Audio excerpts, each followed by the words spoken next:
So, this week's episode of Movie Night is going to be a bit different.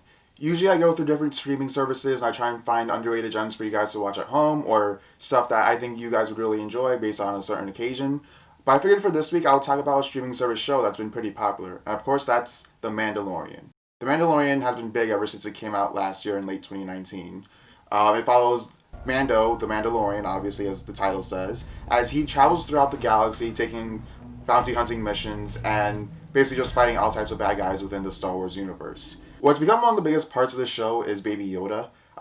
Baby Yoda has just become like the biggest pop cultural icon, and rightfully so, because Baby Yoda is straight up adorable. Like, who does not love Baby Yoda?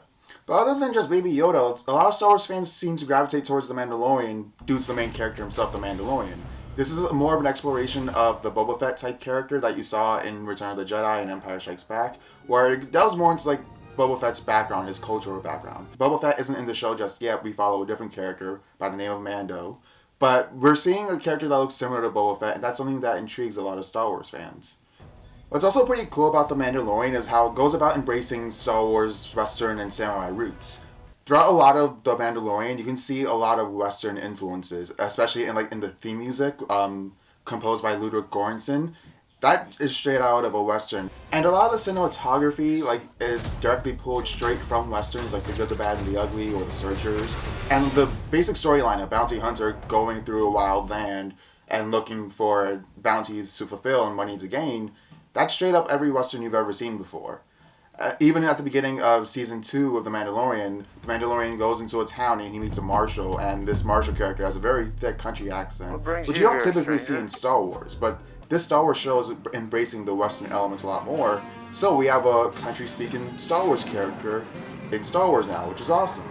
And even the dynamic between Baby Yoda and the Mandalorian directly references the classic samurai movies from the 70s, The Lone Wolf and the Cub. When I watch The Mandalorian, in many ways it just reminds me why I fell in love with Star Wars in the first place. Star Wars was this Western/samurai combination that combined aliens from different planets and space battles and all types of cool sci-fi concepts, all in a way that just felt unique at the time when Star Wars came out back in 1977. And The Mandalorian gives me that same feeling. I feel like I'm exploring a world that I'm not familiar with, a world filled with different types of dangers, like you turn the corner and bam, there's another monster you have to fight. And I think that's pretty cool. I especially love all the set designs and the costume designs that are mostly practical, and even when there are CGI effects in there, for a TV show, they're really great. In a lot of TV shows on this big of a scale, with the exception of Game of Thrones, a lot of the CGI tends to not be that great.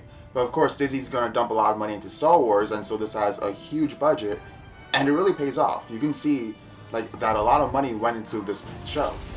So there's a lot I do love about The Mandalorian. I love the aesthetics, I love the throwbacks to the classic films, I love the practical effects and the CGI effects. I think overall The Mandalorian is just a really fun show. And I even enjoy its serialized storytelling, which is very different from a lot of the TV shows you get nowadays with binge culture. Usually Netflix will drop a show, they'll drop all 8 episodes, and it's all one continuing storyline. But due to the week by week structure of The Mandalorian, they've decided to structure in a different way where each episode is its own individual storyline, where they will connect by the end of the season, sure, but for the most part, each episode is a different mission for The Mandalorian, and that's pretty fun.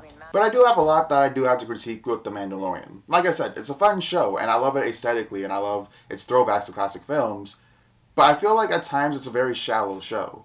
I feel like the main character, The Mandalorian himself, isn't really all that interesting. Sure, it's fun to see him fight off aliens and all types of different goons, but I never find any interesting conflict within him as a character. I think a big part of it is the fact that Mando doesn't really take his mask off for the majority of the movie, so it's hard to get behind a character who doesn't really emote very much due to not showing his face. And in terms of furthering the Star Wars lore within the Star Wars universe, I feel like this show doesn't really explore much. I feel like that's a big issue I'm having with Star Wars as a whole ever since Disney bought the franchise. There's really nothing they're doing in order to create something new within the franchise. They're not exploring any new lore or exploring the ramifications of what happened after Episode 6. It's just more of the same. Even the main characters in the show, the Mandalorian, it's just more of Boba Fett. He's not Boba Fett himself, but it's just something that you remember from the original movies, just as a distraction and as fun entertainment. But I just wish there was more to it. You can watch The Mandalorian on Disney Plus, and they release new episodes every single Friday. So you definitely have something to look forward to. Thank you very much for watching this review, and make sure you join us next time on Movie Night so you can find your next binge watch.